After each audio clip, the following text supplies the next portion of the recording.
Daily Vaser के साथ लगातार शोषण हो रहा था। सरकारों ने तो शोषण किया क्योंकि एक उनका मोटिव समझ आता है कि वो पॉलिटिकल स्टंट जो है वो डेली वेजर को बना के रखा गया था कि हर पार्टी जब भी इलेक्शन का टाइम आता था तो डेली वेजर को इस्तेमाल करते थे एज ए वोट बैंक। हर कोई ये कहता था हमारी सरकार बना दो, हम डेली वेजर को रेगुलाइज करेंगे। लेकिन जो सरकारी बाबू, जो बड़े अधिकारी, जो जिनको principal secretary, chief secretary level के लोग हैं, इनको 2.5-3 लाख रुपए सैलरी दी जाती है जनता के काम करने के लिए, क्योंकि सियासत अलग चीज है और एक सर्विस जो है ये गवर्नमेंट सर्विस, कोई भी गवर्नमेंट एम्प्लॉय था वो एज ए पब्लिक का सर्वेंट होता है और उसकी जिम्मेवारी बनती है ऐसे फैसले लेना जो जनता के हित में हो, जनता की बेहतरी के लिए हो।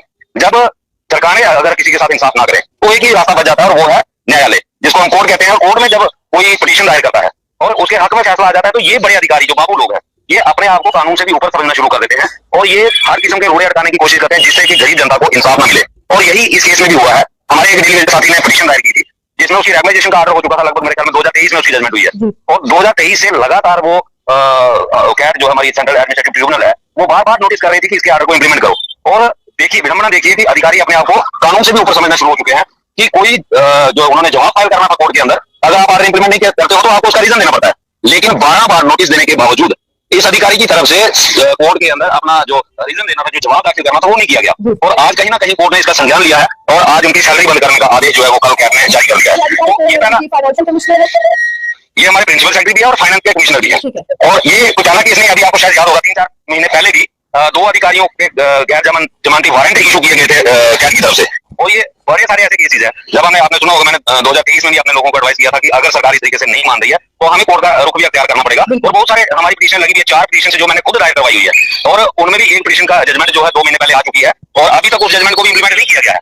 तो कहीं ना कहीं अफसरशाही जो है वो अपने आप को कानून से भी ऊपर समझना शुरू कर चुकी है, जिसका नतीजा ये है कि आज इस अधिकारी की सैलरी को रोक दिया गया है। और मुझे लगता है कि जिस तरीके से कोर्ट ने संज्ञान लिया है तो ये एक अच्छा संकेत है कम से कम उन डेली वेजर्स के लिए जो कोर्ट में गए हुए हैं। और अगर इसी तरीके से कोर्ट में पिटीशन दायर होती रही तो मुझे लगता है सरकार मजबूर हो जाएगी डेली वेजर के हाथ में फैसला करने के लिए, क्योंकि सरकार के पास ऐसा कोई कानून नहीं है कि आप 30 साल लोगों से सर्विसेज लो और उनको आप रेगुलाइज ना करो, क्योंकि सुप्रीम कोर्ट ऑफ इंडिया की भी जजमेंट है कि 7 साल के बाद आपको रेगुलाइजेशन देनी ही पड़ेगी। लेकिन बड़ा सवाल यहाँ पर नजर आता है कि हाल ही में आपसे बात करती थी, आपने कहा था जिस विभाग में मिनिस्टर जावेद राणा ने समय नहीं दे रहे, क्या अभी समय मिला है आपको? आगे देखिए मैम, अब हमने अपना कार्रवाई शुरू कर दी है। पिछले 4 अगस्त को हमारा जो पहला प्रोग्राम हुआ वो विश्वनाथ से शुरू हुआ। आज हमारी रैली सांबा में थी। हमने अपने लोगों को एक्टिवेट करना शुरू कर दिया है। हमें जावेद राणा साहब ने आपके सामने सभी मीडिया चैनल्स के ऊपर उन्होंने वादा किया था कि मैं 2 डिमांडें इनकी जो है वो जल्द से जल्द पूरी करूंगा, जिसमें पेंडिंग वेजेस का इशू था और मिनिमम वेजेस को रिवाइज करने का इशू था।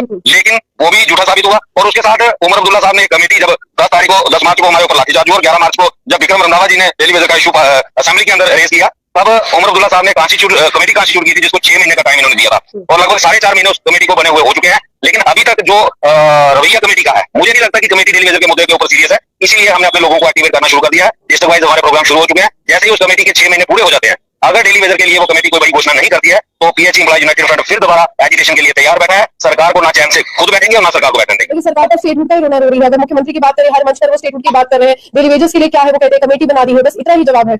मैम कमेटी इन्होंने बना दी, हमें कोई ठीक है, हम उस कमेटी के लिए उस वक्त भी एग्री नहीं थे, लेकिन हमारे कश्मीर डिवीजन की तरफ से जब कमेटी का वेलकम कर लिया गया तो हमारे पास कोई ऑप्शन नहीं बचा था, क्योंकि जब लगभग 70% लोग कमेटी के फेवर में थे, हम 30% पीएचई के खाली लोग थे, फिर भी हमने कहा कि चलो ठीक है, अगर हमारा आधे हिस्से ने स्टेट के आधा हिस्सा उनका वेलकम करा है तो हमने भी उनको मान लिया कि हम 6 महीने का टाइम देते हैं और अब 6 महीने भी पूरे होने वाले हैं। मैम ये स्टेट बोर्ड का जो रोना रो रहे हैं इससे डेली वेजर का कोई लेना देना नहीं है। सेंट्रल गवर्नमेंट के साथ हमारा लगभग बातचीत 3-4 बार हो चुकी है और सेंट्रल गवर्नमेंट ने स्पष्ट कहा है कि ये प्रोटोकॉल जो है वो स्टेट गवर्नमेंट का है। जहां स्टेट गवर्नमेंट अगर हमारे पास कोई प्रपोजल लाती है तो हम इनकार नहीं करेंगे, लेकिन सबसे पहली जिम्मेवारी बनती है जम्मू कश्मीर कैबिनेट की। जब तक ये कैबिनेट अपनी तरफ से प्रपोजल जो है फाइनलाइज करके डिसीजन फाइनलाइज करके सेंट्रल गवर्नमेंट तक नहीं भेजेगी, सेंट्रल गवर्नमेंट डायरेक्ट इसमें कुछ नहीं कर पाएगी। हम इसलिए बार बार उमर अब्दुल्ला साहब से अपील भी कर रहे हैं, उनके मंत्रियों से भी कह रहे हैं कि आपका जो काम है वो आप करो, कैबिनेट की पावर आपके पास है। आप कैबिनेट के अंदर डेली वेजर की रेगुलाइजेशन की पॉलिसी को अप्रूवल दे करके आप एलजी साहब के पास भेजो। अगर एलजी साहब नहीं करेंगे फिर हम एलजी साहब के साथ लड़ेंगे या फिर सेंट्रल गवर्नमेंट के साथ लड़ेंगे, फिर हमारी स्टेट के साथ कोई लड़ाई नहीं होगी। लेकिन जब तक स्टेट अपना काम नहीं करेगी हम ना एलजी साहब को क्वेश्चन मार्क लगा सकते हैं, ना ही केंद्र सरकार को क्वेश्चन मार्क लगा सकते हैं। इसलिए आज अभी सुनने में अभी हमने न्यूज देखी है कि एमएलए की सैलरी बढ़ने जा रही है। अगर एमएलए की सैलरी बढ़ाने के लिए कोई इनके ऊपर स्टेट का कोई कमी बेशी नहीं है। जब इन्होंने स्कॉर्पियो लेनी थी स्टेट कोई रोड़ा नहीं बनी जब इनको स्कॉर्पियो लेनी थी। जब अपने लिए फॉर्च्यूनर लेनी थी स्टेट ने कोई प्रॉब्लम क्रिएट नहीं की। जब इनको सीरिया बढ़ाना था तब स्टेट का कोई इशू नहीं था। तो जब डेली वेजर की रेगुलाइजेशन की बात आती है तो ये स्टेट का रोना रोने लगते हैं। मैं ये सिर्फ लोगों को गुमराह करने की कोशिश हो रही है और मैं अपील करना चाहूंगा उमर साहब से कि आप ये रोना धोना बंद करके अगर आपके पास पावर है तो आप कैबिनेट के अंदर करके एलजी साहब के पास भेजो, उसके बाद हम देखेंगे कि हमें क्या करना है। जम्मू कश्मीर के तमाम जो सांसद हैं उनकी जुबान से अभी तक डेली वेजर के मसले को लेकर कुछ भी बात नहीं निकली है। विभिन्न मसलों की चर्चा करते हैं, जमीन चला दीजिए, सड़कें बना दीजिए, लेकिन जो इंसानी मसला है उसको लेकर कोई कुछ नहीं बोला इस बार। मैम इस बार थोड़े हालात बदल चुके हैं, क्योंकि पहले आपने देखा कि पहले जब भी पार्लियामेंट पिछले 2019 से लेकर 2024 तक पार्लियामेंट सेशन होता था, कोई ना कोई, चाहे वो नेशनल कॉन्फ्रेंस के सांसद मसूदी साहब थे या हमारे जम्मू के सांसद जुगल जी थे, दोनों ने बार बार डेली वेजर का मुद्दा उठाया, क्योंकि उस वक्त जो है यहाँ पे यूटी लीड कर रहे थे हमारे एलजी साहब।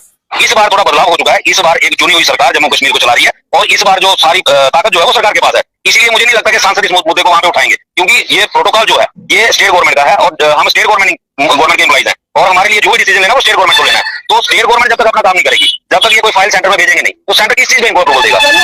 आप ये कह रहे हैं कि डेली वेजर जो है अब ये सियासत के खेल से उभर चुका है, समझ चुका है कि जो स्टेट गवर्नमेंट के जुरिडिक्शन में आता है वो उनको ही करना है, वो भाग नहीं सकते हैं। जिस तरह से लगातार विपक्ष भी यहाँ पे भाजपा भी सवाल खड़े कर रही है, तो डिप्टी सीएम तो हमेशा भाजपा को ही कोसते हैं कि पिछली सरकार एलजी का प्रशासन आपका था, इस बार सरकार भाग नहीं सकती है, आप पूरी तैयारी के साथ आएंगे। मैम बिल्कुल यही तो होता है, मैं इसीलिए मैंने इलेक्शन से पहले भी कहा था कि ये डेली वेजर फुटबॉल बन जाएगा। आज डिप्टी सीएम साहब बीजेपी को कोस रहे हैं और आज से एक साल पहले बीजेपी एनसी को कोसती थी। आज एक साल पहले जब बीजेपी इनडायरेक्टली जम्मू कश्मीर में सरकार में थी तो वो सारे एलिगेशन एनसी पे लगाते थे, आज एनसी सरकार में आ गई, आज सारे एलिगेशन बीजेपी पे लगाए जा रहे हैं। और मुझे पता है कि जब तक ये दोनों पार्टियां नहीं चाहेंगी डेली वेजर का कुछ नहीं होगा। सबसे पहले इसमें सबसे जरूरी है कि उमर साहब अपनी कैबिनेट में इसको पास करें और फिर वो एलजी साहब के पास जाएगा, फिर बीजेपी की वहां पे जरूरत पड़ेगी। और ये हमें समझ है कि जब तक बीजेपी नहीं जाएगी एलजी साहब नहीं करेंगे, इसीलिए हम राज्य सरकार को कह रहे हैं आप अपना काम करो। उसके बाद अगर कोई रुकावट आती है, अगर बीजेपी उसको रोकने की कोशिश करती है, तो सारी जनता को पता चलेगा कि खामियां कहां पे है। लेकिन जब तक नेशनल कॉन्फ्रेंस की सरकार अपना काम नहीं करेगी तो दूसरे के ऊपर ठीकरा फोड़ने की कोशिश करेंगे, तो ये सिर्फ टाइम किल करने वाली बात है, समय की बर्बादी है और लोगों को गुमराह करने की कोशिश होगी। और ऐसे आप डेली वेजर गुमराह होने वाला नहीं है। इतनी तो हम सेंस रखते हैं कि ये प्रोटोकॉल किसका है और किसकी जुडिक्शन में आता है और किसके पास पावर्स हैं इन सब चीजों को लागू करने की। ये आज भी असेंबली के पास पावर है और असेंबली जब तक नहीं करेगी तब तक इसमें डायरेक्ट केंद्र सरकार कुछ नहीं कर सकती। पिछली बार आपने असेंबली को घेरने की कोशिश की थी और कहीं ना कहीं लाठीचार्ज का भी सामना करना पड़ा था, तभी सवाल जो थे राज्यपाल पर खड़े हुए थे। आगामी समय भी असेंबली सेशन का है, तब तक आपकी कमेटी का भी समय पूरा हो जाएगा, इस बार फिर से कोई ऐसी रणनीति आपकी? बिल्कुल मैम, रणनीति हमारा स्पष्ट है कि जब तक रेगुलाइजेशन नहीं होती ना हम खुद चैन से बैठेंगे ना ही सरकार को चैन से बैठने देंगे। इसीलिए हमने आज भी अपील कर रहे हैं उमर साहब से कि ऐसे हालात ना बनाओ जो पिछली बार बने थे।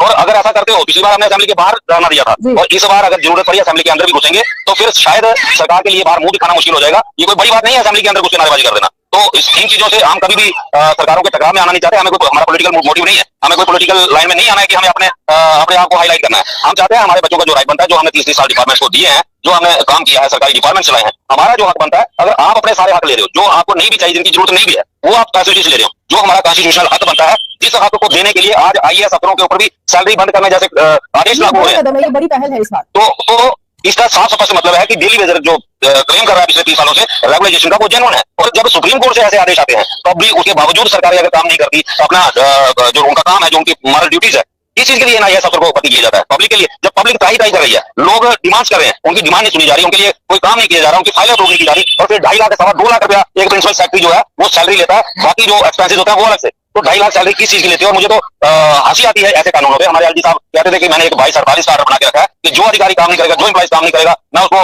जबरदस्ती रिटायर कर दूंगा। लेकिन जब उनकी नाक के नीचे बैठे ऐसे अधिकारी हैं जिनको आज कोर्ट की फटकार पड़ रही है, तो उसमें एलजी साहब के कानून कहा जाता है। मुझे तो ये समझ नहीं आती कि क्या कानून सिर्फ कोर्ट क्लास एम्प्लॉय तक लागू होते हैं, जो बड़े अधिकारी है वो क्या कानून से ऊपर है? ये बड़ी एक सोचने का विषय जम्मू कश्मीर के अंदर है कि जम्मू कश्मीर के अंदर इस लेवल की तानाशाही चल रही है जहां आज कोर्ट भी मजबूर हो चुकी है, कोर्ट के आदेश भी यहाँ पे लागू जो है वो नहीं हो पा रहे। एक समय ऐसा था, आपने कहा था कि ह्यूमन राइट का भी दरवाजा खटखटाना पड़ेगा, मानव अधिकार का उल्लंघन हो रहा है, आपने कहा मैं तैयार हूं, लेकिन डेली वेजेस का साथ चाहिए। क्या अभी डेली वेजेस आपके साथ है?